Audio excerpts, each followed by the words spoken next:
اس کے جواب میں بچے نے جو جواب دیا تھا، والد کی آنکھیں ٹھنڈی ہو گئی. میرا بچہ میری دعا کا جواب ہے جو میرے رب سے میں نے کی. کون سے ماں باپ نہیں چاہتے ہوں گے اپنے بیوی بچوں سے آنکھوں کی ٹھنڈک ملے؟ اس رات میں بیوی بچوں کے ذریعے سے آنکھوں کی ٹھنڈک کی دعا کریں. ربنا هب لنا من ازواجنا وذرياتنا قرة اعين واجعلنا للمتقين اماما. اس کے بعد ہمارے جد امجد، دوسرے جد امجد حضرت ابراہیم علیہ السلام کی دعا جو اپنی ذات کے لیے بھی ہے، اپنے بچوں کے لیے بھی ہے، امت مسلمہ کے لیے بھی ہے، پیشوا ہے نا دنیا کے. ابراہیم علیہ السلام کی دعا جو اس رات میں ہم اہتمام کریں اس کا. ربی اجعلنی مقیم الصلاۃ، اے اللہ مجھے نمازی بنا. ربی اجعلنی مقیم الصلاۃ. ربنا وتقبل دعا، اور میری دعا قبول فرما. ربنا اغفر لی ولوالدی، میری مغفرت فرما، میرے والدین کی مغفرت فرما. ربی اجعلنی مقیم الصلاۃ. ربنا اغفر لی ولوالدی وللمؤمنین یوم. تو شاید ادھوری پڑھ رہا ہوں جی. ہاں ربنا تقبل، ربنا اغفر لی ولوالدی وللمؤمنین یوم یقوم الحساب. میری مغفرت فرما، میرے والدین کی مغفرت فرما، امت مسلمہ کی مغفرت فرما. کیا امت مسلمہ ہماری دعاؤں کو مستحق نہیں ہے؟ کیا ہو رہا ہے خربون میں ہمارے بھائیوں کے بہنوں کے ساتھ جن کے مکانات کو بلڈوزر سے ڈھا دیا گیا ہے، یہ بول کے دلی میں اور اس علاقے میں جو بلڈوزر چلائے جا رہے ہیں تو حکومت کہہ رہی ہے کہ وہاں ملبہ صاف کیا جا رہا ہے.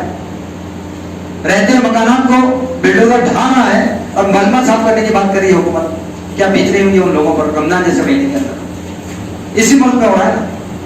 کیا وہ دعا کے مستحق نہیں ہے کم سے کم ہماری دعاؤں کی؟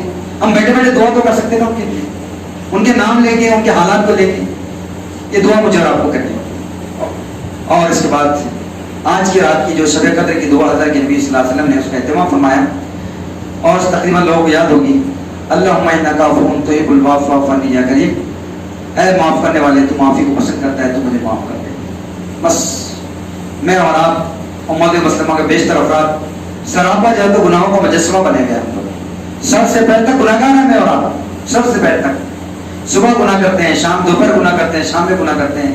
نافرمانیوں کا مجسمہ بنے میں اور آپ. اس لیے ہم کو مستقل دعا کرتی رہنی چاہیے. پورے آخری اشرے میں گر گڑا کے دعا کرنی چاہیے کہ رب العالمین سر سے پیر تک گنہگار ہیں، قدم قدم میں نافرمانی کی ہم نے. آج کی رات مجھے معاف کر دے. تو معافی کو پسند کرتا ہے، تو معاف کرنے والا ہے، تو ارحم الراحمین ہے. کتنی پیاری دعا اللہ کے نبی صلی اللہ علیہ وسلم کی کہی. ان راتوں کا مجھے اور آپ کو اس طرح اہتمام کرنا ہے اور اپنی جو شخصیت میں نکھار لانا ہے، دل کی دنیا کو بدلنا ہے، جذبات اور احساسات کو جو تو قرآن کے سانچے میں ڈالنے کا جذبہ پیدا کرنا ہے. اسی قرآن سے اپنے رشتے کو مضبوط کر کے 11 مہینے اپنی ذات پر، اپنے خاندان پر، بیوی بچوں پر نافذ کرنے کا جذبہ اپنے اندر پیدا کرنا ہے. اس قوت کو پیدا کرنا ہے. یہ آخری حصے میں قوت مجھے اور آپ کو مل سکتی ہے. یہ دولت سے مالامال ہو سکتے ہیں میں اور آپ. ساری دولتیں ہیں اس کے مقابلے میں یہ غیر معمولی دولت ہے. یہ قرآن مجید سارے علوم کا سر چشمہ ہے. جتنی سائنس اور ٹیکنالوجی ہے اس کا منبع ماخذ قرآن مجید ہے. ساری ٹیکنالوجی اس کے اوپر ڈپینڈ کرتی ہے. یہ قرآن مجید کے علوم کا سر چشمہ ہے. یہ قرآن مجید کو اگر اختیار کریں گے دنیا میں چھا جائیں گے. وہ معزز تھے دنیا میں مسلمان ہو کر اور ہم خان ہوئے تاریخ قرآن ہو کر. تو قرآن مجید غیر معمولی جو ہے تو قوت اپنے اندر رکھتی ہے. قوت کا سر چشمہ ہے قرآن مجید جو ماہ مبارک میں نازل ہوا. اس کو اختیار کر کے اس ماہ مبارک سے توانائی حاصل کر سکتے ہیں. ہم اسلامی دستے کے فوجی بن کر نکل سکتے ہیں اس ماہ مبارک سے. زمین پہ، اللہ کی زمین پہ جو فتنہ و فساد اللہ کے باغیوں نے سرکشی نے پھیلا رکھا ہے، بچیوں کو زندہ دفن کیا جا رہا ہے، عورتوں پہ اتیاچار کیے جا رہے ہیں اور معصوموں کو، بے گناہوں کو جو ہے تو مارا جا رہا ہے. یہاں پر پردے کی جو ہے تو حرمت کو پامال کیا جا رہا ہے. یہاں بے گناہ انسانوں کو جو ہے تو موب لنچنگ ہو رہی ہے، بلڈوزر چلائے جا رہے ہیں، قوانین بدلے جا رہے ہیں، اسلامی قوانین میں دخل اندازی کی جا رہی ہے، توحید کے مراکز کو بدل کر بتکلے بنائے جا رہے ہیں. کتنی سرکش ہو گئی دنیا میرے اور آپ کے ساتھ. کیا اس کو بدلنے کی ضرورت نہیں ہے؟ مجھے اور آپ کو اٹھنا ہوگا. اس دنیا کو بدلنا، اس دنیا کو بدلنے کے لیے اپنے آپ کو اس زمین پر اپنے آپ کو پیش کرنا ہوگا. ماہ مبارک سے جو تربیت میں نے آپ نے حاصل کی ہے، ایک اسلامی دستے کا فوجی بن کے 11 مہینے اپنے رول کو پلے کرنا ہوگا. اگر ہم ایسا کریں گے تو ہم اللہ کی مدد کے مستحق ہوں گے. اللہ کی مدد ہمارے شاملات ہوگی انشاءاللہ العزیز. ہم اللہ سے دعا کریں کہ رب العالمین مجھ اور آپ کو اس ماہ مبارک کی جتنی نعمتیں ہیں، رحمتیں ہیں، برکتیں ہیں، جو بقیہ ایام ہے اس میں مزید ہمیں سمیٹنے کی توفیق عطا فرمائے. قرآن میں سے ہمارے تعلق کو نولد کرنے کی توفیق عطا فرمائے. رب العالمین اس ماہ مبارک میں جو کچھ بھی ہم نے نہیں کیا انجام دینے کی کوشش کی ہے اس کا بہترین اجر ہمیں دنیا میں بھی عطا فرمائیں آخرت میں بھی عطا فرمائیں. اللہ تعالیٰ اس ماہ مبارک کی برکت سے ہم سب کو جنت میں جانے کی تیاری کرنے کی توفیق عطا فرمائیں. وآخر دعوانا ان الحمد للہ رب العالمین. جزاک اللہ.